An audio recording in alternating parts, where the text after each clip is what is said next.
Mtazamaji wana Kivona Sports na Kivona TV, karibu kwenye meza ya vitu. Na hii tukiwa bado katika ile joto la kusitishwa ama kuahirishwa kwa mchezo wa dabi ya Kariakoo baina ya klabu ya Yanga dhidi ya klabu ya Simba ulikuwa umepangwa kupigwa tarehe 8 ya mwezi huu wa 3 mwaka 2025 siku ya Jumamosi saa 1:30 jioni. Mchezo uliositishwa kutokana na sababu za nje ya uwezo wa bodi ya ligi, lakini pia klabu ya Simba ikiwa klabu nambari 1 kutoa taarifa kwa umma kushindwa kuridhika na mazingira waliokutana nayo katika uwanja wa Benjamin Mkapa wakati wakienda kufanya mazoezi ya mwisho.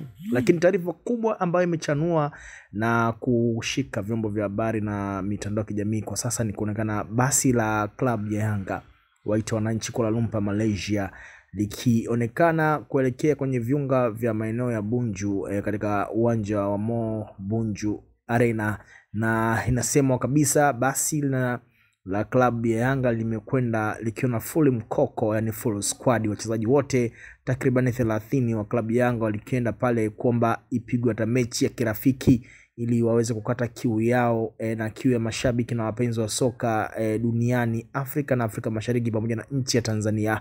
Lakini katika kile kilichoonekana ni kama ni tambo na za watani hawa jadi bilinge hili mchezo huu haukuweza kufanyika katika uwanja wa Mo Bunju Arena, lakini klabu ya Yanga kupitia basi lao maalum kabisa walikwenda kupiga mkwara mkubwa, oni nyingi na misere hapa na pale, kona kali, lakini pia wakitamani kuwaona wachezaji wa klabu ya Simba ili waweze kuomba hata mechi ya kirafiki kidimuliwe na watu wakate kiu yao.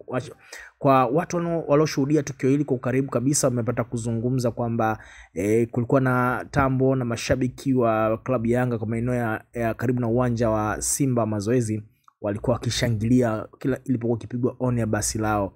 La watu walikuwa wanasubiri kuona je, kwa mara ya kwanza kutapigwa mchezo wa Simba na Yanga nje ya uwanja wa Benjamin Mkapa katika jiji hili la Dar es Salaam, ama je itawezekana vipi klabu ya Yanga kuingia kwenye uzio wa eneo ambalo Simba ndo ilipo eneo lao la mazoezi. Maswali haya yote yalikuwa yanasubiriwa kuona, lakini ukweli ulio wazi ni kwamba haijawezekana hata kidogo kufanyika kwa mchezo huo. Lakini tayari klabu ya Yanga wameonyesha kwamba wana ugwadu, wana upiru, wana hamu kabisa ya kucheza mchezo huu ambao unaonekana wao hawajaridhishwa kabisa na taratibu zilivyokwenda mpaka kusitishwa kwa mechi hii.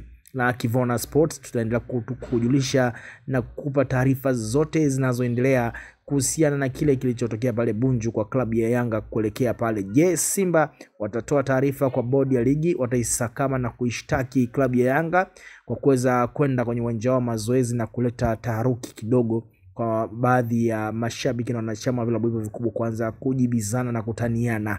Lakini ukweli ni kwamba mchezo huu wa dabi ya Kariakoo kuto kuchezwa tarehe 8 umeumiza makundi makubwa, umeumiza watu wengi, umeumiza watu waliojipanga kutoka nje ya nchi, nje ya bara la Afrika na nje ya mikoa mbalimbali ambao walikuja Dar es Salaam kushuhudia mchezo huu.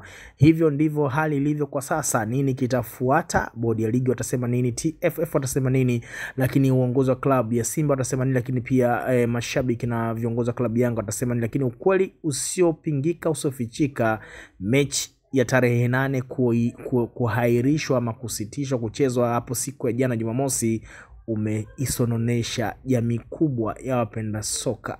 Hilo ndilo wanalopaswa kujua mamlaka pamoja na vilabu hivi kubwa vya Simba na Yanga. Ni wakati gani mchezo utapigwa ni swala kusubiri na kuona. Sauti hii ni ACK the Eli Capitano.